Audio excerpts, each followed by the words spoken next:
As far as the pandemic that Joe Biden promised to shut down, cases are hitting record highs. And that's just a small taste of the major setbacks. Press Secretary Jen Psaki spinning like she's never spun before. Rights apparently not going to pass, and vaccine requirements that he likes are apparently illegal. What happened? Look back at last year and what we were able to accomplish. That include getting the American Rescue Plan passed. He also pressed, despite skeptics, to get a bipartisan infrastructure bill passed. The work of an administration continues after 1 year. What happened to the guy who, when he was elected, said, to make progress, we must stop treating our opponents as our enemy? He was not comparing them as humans, he was comparing the choice. And the media that's tried to prop up and champion Biden every step of the way is now melting down over this week of incompetence. Listen. President Joe Biden has had a very tough week. I know they're never supposed to look at the poll numbers, but my goodness, every time I think the White House thought they've hit bottom, there seems to be a new bottom. It is hard to think of them as anything other than right-wing ideologues. They should all just have right-wing talk radio shows. They are not justices in the great tradition of Supreme Court justices. They're just politicians. Kirsten Sinema did something that is extraordinary. She completely embarrassed, politically embarrassed, the leader of her own party, the sitting president of the United States. And you know things have hit rock bottom when the Clintons are getting involved. Bill and Hillary are swooping in and now giving Joe Biden advice on what to do next. Dagan, if the Clintons come and offer you advice, I think it's a good idea to just maybe be careful. Hillary Clinton wants Joe Biden's job. Yeah. If he takes advice from her, he is as dumb as we think he is. Here's my headline. A loss for Biden is a win for America. Think about this. So some of these setbacks this week will actually be great for the country and the economy, and maybe even by extension, Biden and company in the White House. The Supreme Court knocking down the vaccine mandate will help companies keep and hire workers. It will prevent the supply chain problems from getting worse and prop up the economy. Again, they want to throw it don't riches work. into the That didn't stop of nothing. fine economic system. That's not going to happen. The Build Back Better monstrosity is dead. $5 trillion welfare program. That would have made inflation worse, so that helps the Federal Reserve fight inflation. And then keeping the filibuster intact means that the nation stays the course.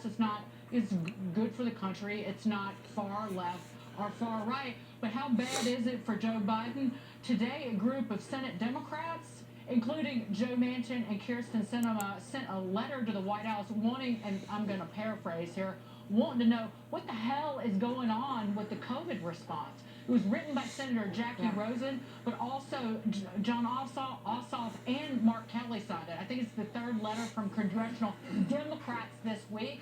That $2 trillion plan that Jen Psaki was bragging about, less than 1% of it was for therapeutics to treat COVID. Instead, these people in the White House have been jawboning about masking, vaccines, and testing. And all three of those have been a failure. Yeah, Brian, the new testing plan, they're going to have a website live on Wednesday. We'll be monitoring that.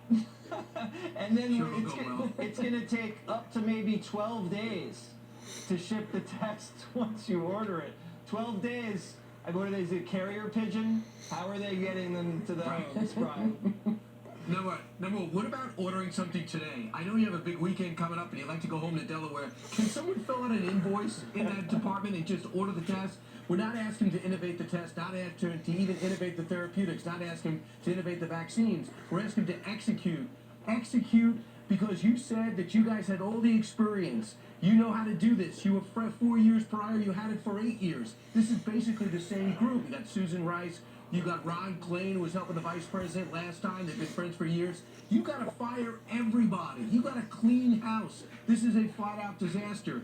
And so I always say to myself, what is, for a Democrat, where do you go from here? So I'm thinking to myself, see if you can get some wins. The infrastructure deal was a win. When they both agree on electoral college, decide that it's a problem with a vice president, whether it's Joe Biden or it's Mike Pence or it's Al Gore, when they have to go gavel in doing police reform.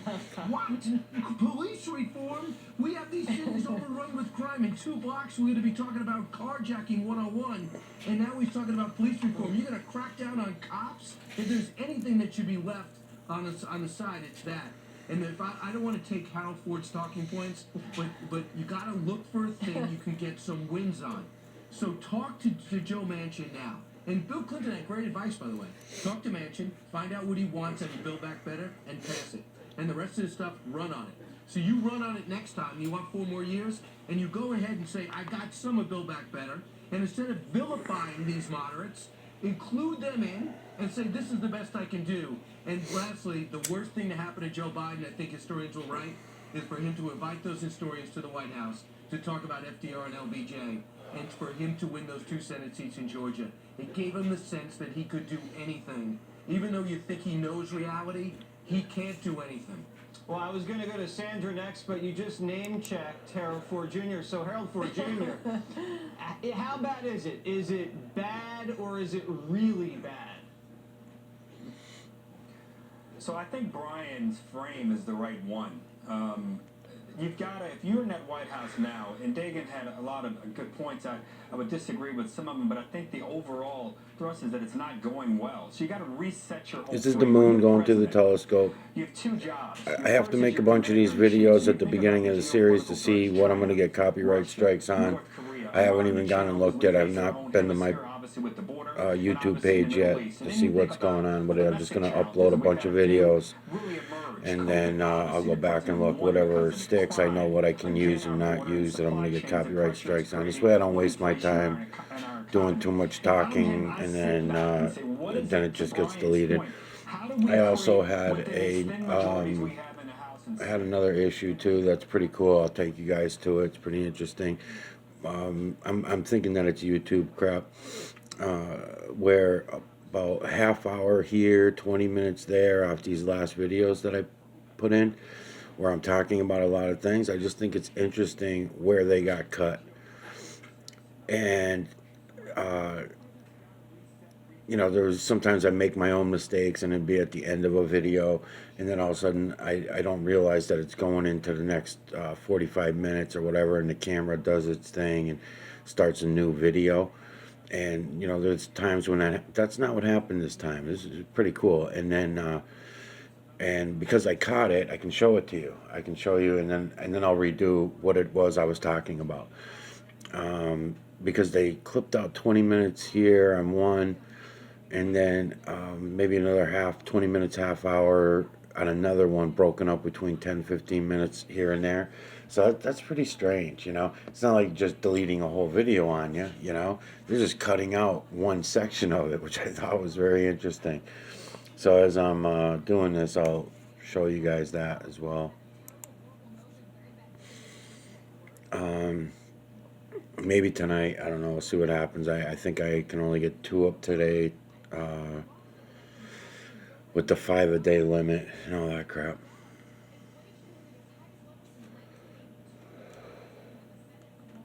To go after that speech he gave in Georgia on Tuesday, where he was snubbed by Stacey Abrams, and he finished the week Thursday with that lunch on Capitol Hill, coming out to the microphone acknowledging that his voting legislation is unlikely to pass. I mean, it really couldn't have gotten worse, and I'll just leave off on this. Jen Psaki announced this morning that he's going to hold a formal press briefing on Wednesday, press conference, I should say, on Wednesday, the eve of the first year in office for this presidency. That's Thursday. That marks 1 year. What are they going to say? How do they spin this? And it's tough to really even guess what victories they are going to be able to tout on Wednesday. It's been a rough week. It's been a rough year. They better do a little bit of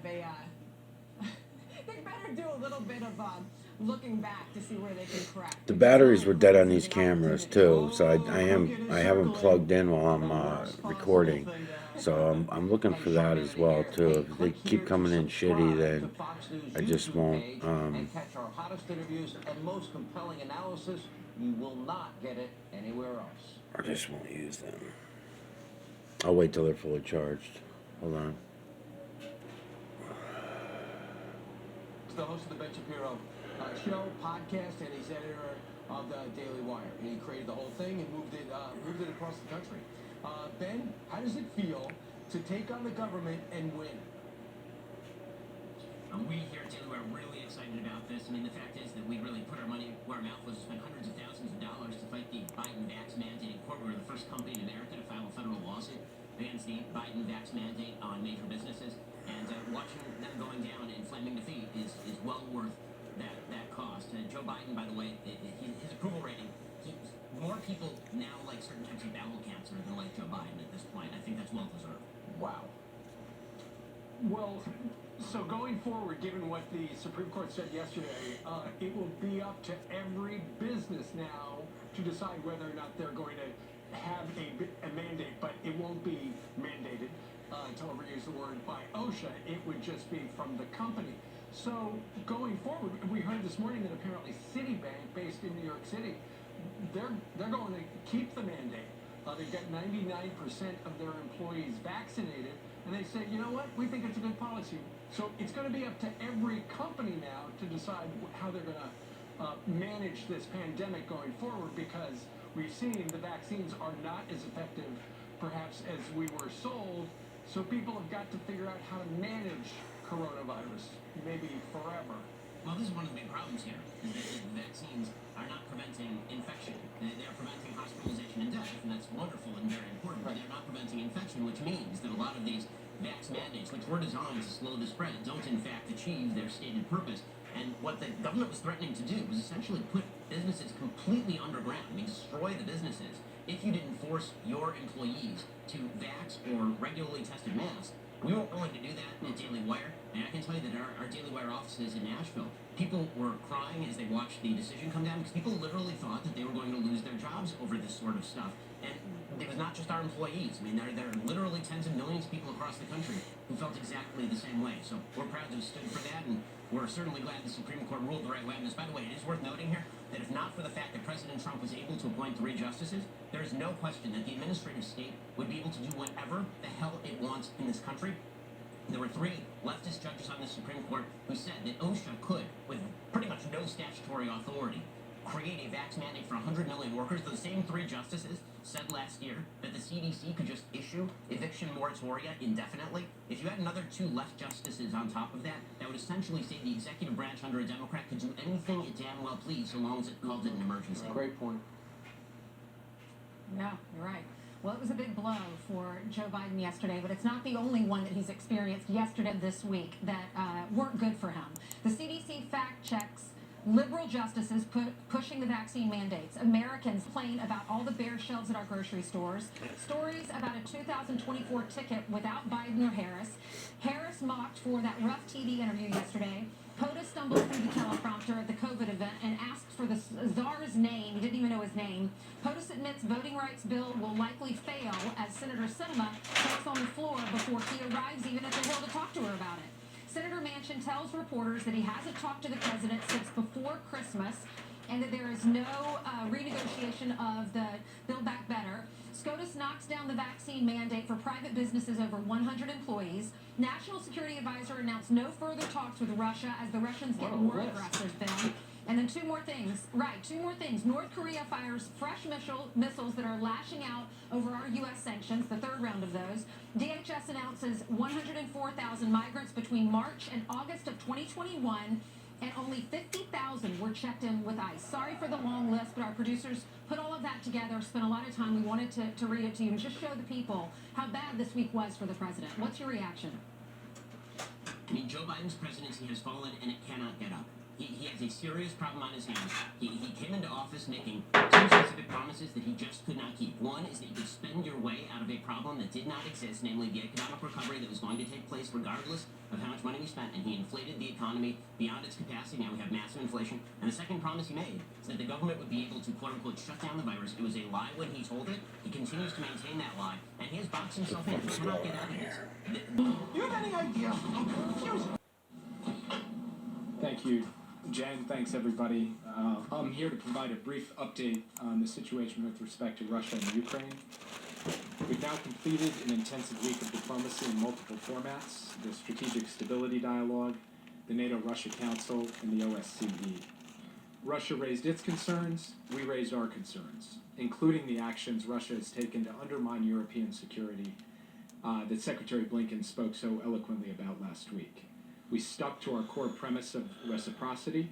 We were firm in our principles and clear about those areas where we can make progress and those areas that are non-starters. Allied unity and transatlantic solidarity were on full display, and they remain on full display. The discussions were frank and direct. They were useful. They gave us and our allies things to consider. They gave Russia things to consider. We will now reflect and consult with allies and partners on how to proceed. We're prepared to continue with diplomacy to advance security and stability in the Euro-Atlantic. We're equally prepared if Russia chooses a different path. We continue to coordinate intensively with partners on severe economic measures in response to a further Russian invasion of Ukraine. We continue to work with allies at NATO on changes in force posture and capabilities, especially on NATO's eastern flank, if that scenario arises. And we continue to support Ukraine and the Ukrainian people in the defense of their sovereignty and territorial integrity. We have been very clear with Russia on the costs and consequences of further military action or destabilization in Ukraine. So we're ready either way. We're ready to make progress at the negotiating table, serious, tangible progress on important issues of concern to us, to Europe, and to Russia in an environment of de-escalation, and we're ready to take the necessary and proper steps to defend our allies, support our partners, and respond robustly to any naked aggression that might occur. In our view, diplomacy is the more sensible path. The Russians will have to make their own assessment. In terms of next steps in the diplomatic process, we'll remain engaged with allies and partners and with the Russians and make determinations in the coming days about what comes next. I'm going to leave it there and be happy to take your questions. To hold more talks with the Russians, Jake? There are no dates set for any more talks. We have to consult with allies and partners first. We're in communication with the Russians, and we'll see what comes next. Jake, can you address Deputy Foreign Minister's comments suggesting that that Russia can deploy forces or rule out deploying forces in Latin America? Is that something that the U.S. is concerned about? Is that something that came up in those discussions?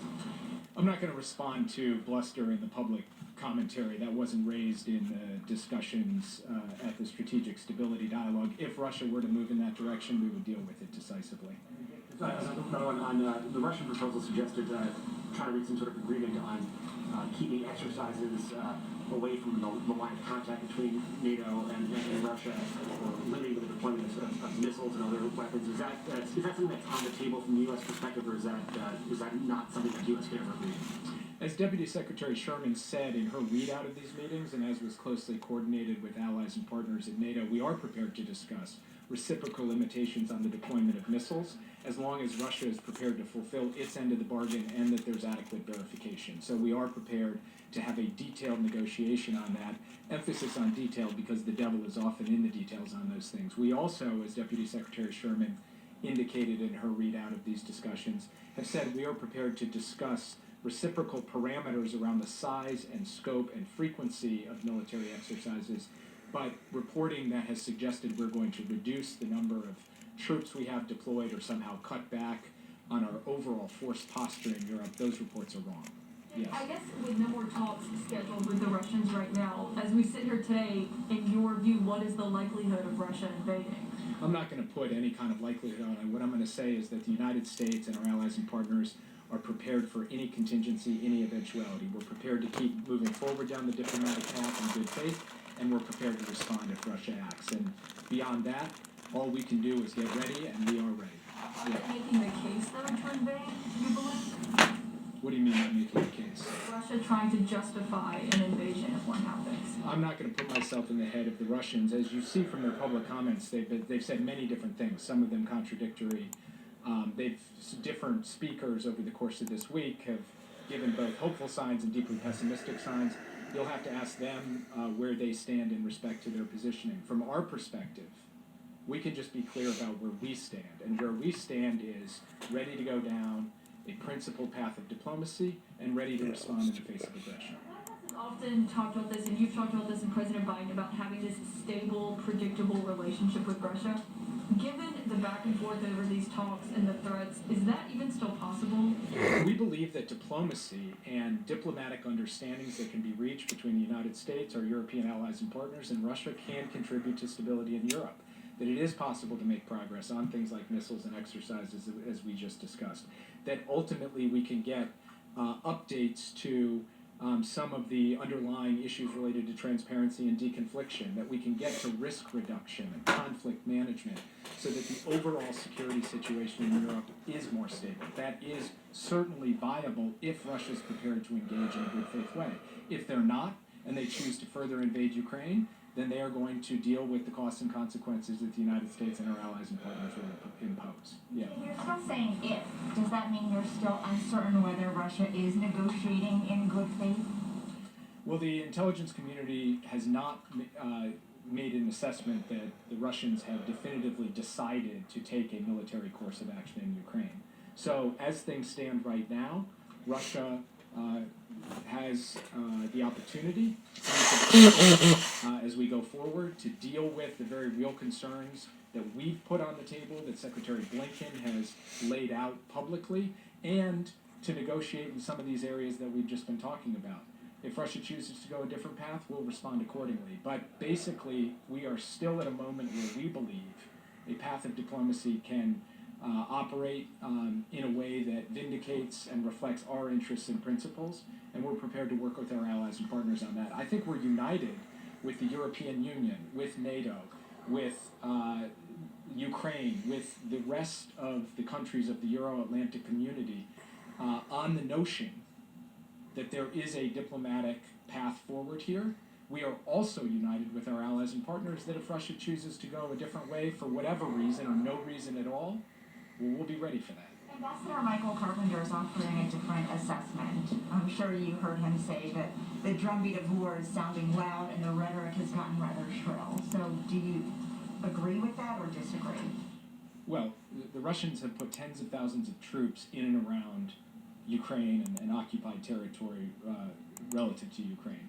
So it is certainly the case that the threat of military invasion is high. That's why I've stood at this podium repeatedly over the course of the past few months, warned about that, and laid out what would come as a result of that in respect to a response by the United States and our allies and partners. So there's no illusions on the part of the United States government.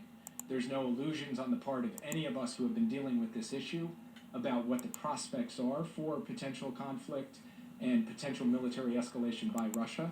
The point that I would make today is that the United States and our European allies and partners are prepared for multiple different eventualities. An eventuality that has us at the negotiating table working on those issues in a serious and substantive way, and the eventuality that has us responding to what Russia does in a clear, effective, forceful way that imposes significant costs on Russia for any action that it might take. Yeah.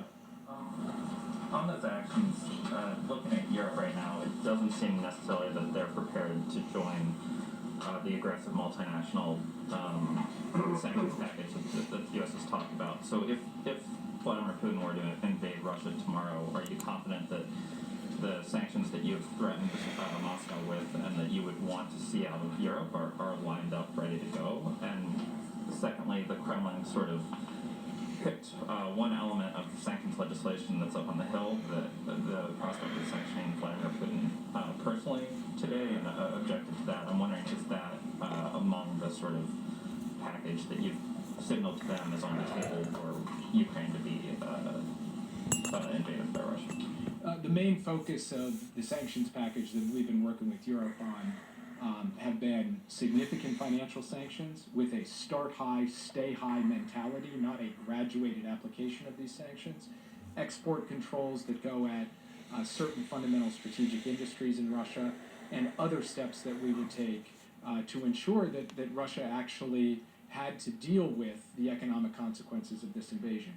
In terms of your question about my level of confidence in our European allies and partners, I feel very good about the level of engagement and the level of convergence between the United States and Russia. A, on the fundamental proposition that there would have to be severe economic consequences, and B, on both the categories, types, and targets of sanctions that would have to flow. Does that mean that the U.S. and Europe are going to have precisely the same list down to every last So detail? No. what I was doing in this video, when I was making this video, is I believe I was turning it. Let's see. Yeah, so I'm making turns. I'm doing 360s with my camera on the telescope, so that I can come back to this video and show you how angles work and angles of perception and all that. But right now I'm just making copies of these videos so that I can put background in it and see if I'm going to get copyright strikes in the background before I start laying into the videos. Yeah. Anyway. So first, the president signed an executive order last year that goes to procurement of software by the United States government and fundamentally raises the game. And we're in the Yep, that's exactly what I'm doing. So I'm going to do this then, now that I realize what I was doing. Today, as compared to nearly 1 year ago today when the president took office, we're So let's see. Come back out this way a little bit. not just of the interagency, but of specific departments and agencies that have implemented that executive order. Yeah, let's try the session today, I'm not going to speak on behalf of the companies in terms of the commitments they made, but it was an incredibly constructive discussion about ways that the public sector and the private sector can work effectively together to ensure that public sector systems are more robust and resilient and private sector systems are more robust and resilient. I'll leave it at that. And we will try to develop, along with the participants in that meeting, an agreed readout so that we're not betraying any confidences. Yeah.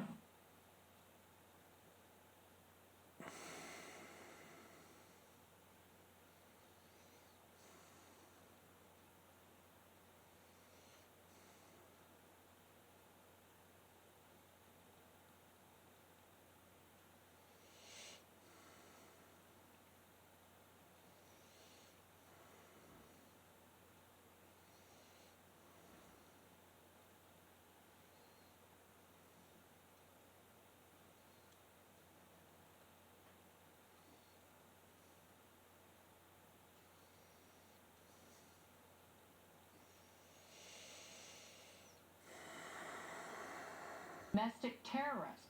Now we're learning of another teachers union doing the dirty work for Democrats.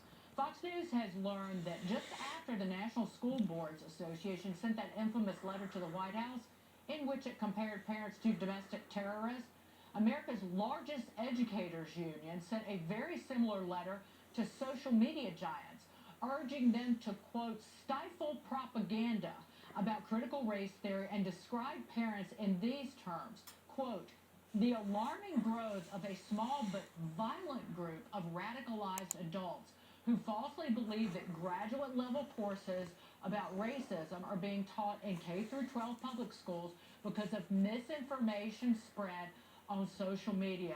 Jesse, parents will not be silenced, and this teachers union is awfully dumb for a bunch of educators to think that they can do that. And they're whining to the refs like losers do. I mean, they're like, oh, Facebook, timeout, that was a foul, someone posted something mean on Facebook, kick them out. It's like the same people you see at the club tapping the bouncer on the shoulder, hey, the table over here is being a little too loud, and they spilled a drink on my loafer, and it's Gucci, get them out of here. Like, first they complain to big government, then they complain to big tech. This is a rambunctious country, Dagan. These are passionate people. We have freedom of speech, freedom of assembly. This is how this country's always been because we care about life. And you can't just all of a sudden start teaching kindergartners racism, and then when the parents picket and post something, you can't run and hide and say, they're trying to kill me. Lock them up. Censor them. It's not how things work. These people need to get It's together, exactly how stop things acting like work. children, act like adults, talk to each other, learn from each other, and just finish the school year like normal people. But Brian, they also have to worry. This has gone further with Merrick Garland essentially sickened because of that National School Boards Association memo, which again, we found out that the Secretary of Education, Cardona, requested the original letter. It's this circle of targeting parents. Again, Merrick Garland, the FBI, and the DOJ going after parents. And just what in the last few days, the Justice Department announced it's forming a new domestic terrorism unit. Who do you think they're going after? Mama and Papa. Well, I really believe that the whole Virginia situation didn't get out of hand because the media would not let it go. Because we just exposed it. We showed the video and said, this has got to stop. What exactly are they saying? But my advice to the parents is don't make it easy. Don't lose your temper. Write some points down. You probably have good, solid points. You're certainly passionate. Ian Pryor is a great example of it. He's a teacher. He's a parent. And so the teachers were off the reservation. So he organized the parents to fight back. And that started this whole movement. It was organic. It was real. And I would just say this. Get the kids back in school is the overarching thing. It looks like kids are... Which it compared parents to domestic. Yeah, the problem with that is that, you know, what this guy's saying on Fox News right now about speaking up at board meetings and shit like that. You cannot. Any town hall meetings or school board meetings or the House floor, you get 3 to 5 minutes each to fucking talk about what it is that's bothering you. And then if it doesn't bother the people that are running the show, it doesn't even get written down. You know, no one even considers it. And how do you get it all out in 3 to 5 minutes when it's a 4 or 5 hour conversation, a one-on-one, just, you know, one-on-one conversation, so that you don't keep getting interrupted and cut off every minute or so while you're talking. And it's pretty incredible to watch all this go down over the, you know, many years now. The last 20, 25 years of my life, I've been watching everything being torn down. More and more has been going along, and it was one of the reasons why I wanted to make this series to you, Candace, is to talk to you about a lot of these things that you think are freedom, that you somehow are. I don't even know if you're really convinced that it's freedom. You seem passionate. Your energy seems positive. So, you know, I think that, in other words, I don't think that you're a purposeful liar. There's others that I'm going to call out that you work with and that you work closely with that I see them as purposeful liars. Now, whether they're lying to keep themselves safe and just go along with the whole show, knowing how it's really working, and see, because there's groups of people out there, like I keep explaining in these videos, they know everything that I'm telling you already. They have the rest of the story that I'm still missing. So those people there are very dangerous for anyone of power. So anyone who, like your guy, like yourself, you know, not so much really myself. I'm a nobody. But if the information accidentally starts getting out there, you know, through me or whatever, they don't care about me now. I've got 3 or 4 subscribers. Yes, it says there's 100 and something subscribers, but that's not real. That's not a true number. So I've got maybe 3 or 4 subscribers that actually watch my videos. So what the fuck do they care about me, right? I'm not going anywhere with any of this. It does give me a time and opportunity to do more things. Now, what my whole goal is to get it out to somebody who does have a fan base and get it out to somebody who does have a name for themselves, so that if something happens with me, I mean, really, I'm already 50 years old. So,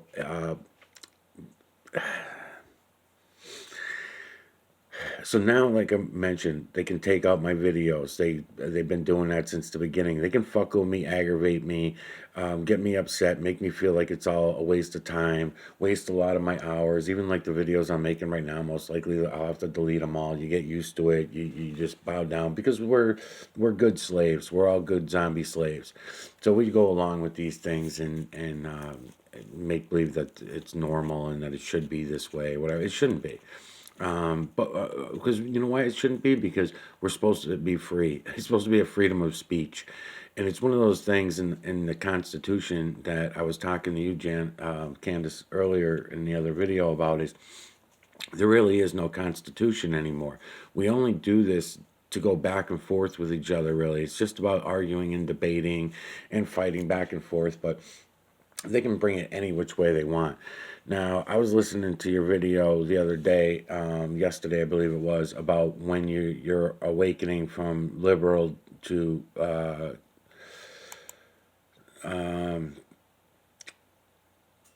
to Republican mindset, and it turns out that it was at the end of Obama. It wasn't at the middle. Mine started happening in the middle of Obama, because I was already on top of the geoengineering under Bush. I was already getting a gist of that, and was also awakened under halfway through Obama, and all that video that I made all got deleted. I don't know how it happened, what happens. The weirdest shit happens to my phone, and I can't make a big deal out of it because it sounds conspiratorial. Because I'm a nobody, then really, why would they try to take me out? You know, that kind of thing. And I got to make sure that I'm not overthinking things. But at the same time, I got to just keep an eye out for things, because there are these groups out there that do know everything I'm telling you is a fact, and they know more about it than even I do. And they don't want you to understand it. And I'll just mention it now, but I'm going to draw it out for you later. But the thing about black people is black people miss their time on the world stage, being the leader on the world stage. So we were just listening to the program just now, and they were talking about Russia. See, because China and Russia, as we should all know, are supposed to be the next leaders of the world stage. Now, when we look back in history, you can go all the way back to 6,000 years ago, 10,000 years ago, somewhere around there. Again, we're taking the word of other people about history. So as much of people's word I can take out of it, I do. I try to go by what's actually left around for evidence. When they tell me that there's dinosaur bones that they found, but yet there really are no fucking dinosaur bones, and really every dinosaur in every museum all over this earth is manufactured bones, and they tell us that the real ones are in a safe somewhere. I mean, it's so full of shit, man. Just lie about everything. So when it comes to the political game, I drew it all out the other day about the abortion rate for blacks being so much higher. When I did the research under Obama, I believe it was like 37%. I want to say 37, 38% for blacks. Asians were the lowest, 6%. Spanish were next at like 12%. White people were at like 16, 17%, and then way the hell up there was 37, 38% was the abortion rate for black Americans.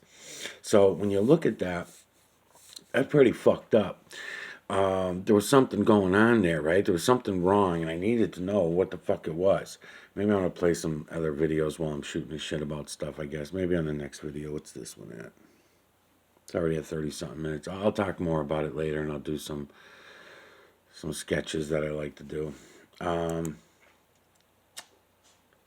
So the thing is, when you look over the last 6 to 10,000 years, we can see, and I've heard you talk about it a couple of times, Candace, so you'll be more familiar with who was in power and who was the world power at what times, right? So when you look back, you know, Hitler being white also, although he wasn't he didn't make it to be very big, really, when you think about it, but he was one of the world powers. So Europe,